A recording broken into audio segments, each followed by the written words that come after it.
ঈদ মানেই খুশি, ঈদ মানেই উৎসব।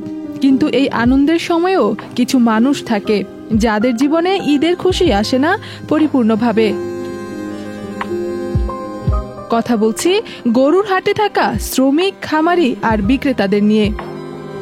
প্রতি বছর কুরবানির ঈদের আগে দেশের নানা প্রান্ত থেকে হাজার হাজার মানুষ আসে গরুর হাটে। কেউ গরু বিক্রি করতে, কেউ শ্রমিক হিসেবে কাজ করতে, কেউ আবার হাটে সেবা দিতে। কিন্তু এই বিশাল আয়োজনে এক বড় সমস্যা থেকে যায় খাবার। সেখানে দিনের পর দিন থাকতে হয় গরুর পাশে। সঠিক পুষ্টি না পাওয়ায় অনেকে অসুস্থ হয়ে পড়ে, আবার নিরাপদ পানি না থাকায় বাড়ছে পেটের সমস্যা। এত বড় হাট, এত বড় আয়, অথচ এই মানুষেরা পড়ে থাকে উপেক্ষিত। ইথিলা কবির প্রমা, চ্যানেল আই। আন্তর্জাতিক মানসম্পন্ন টেম্পার গ্লাসের ওয়ালটন গ্যাস স্টোভ, আপনার রান্নাঘরের পারফেক্ট পার্টনার।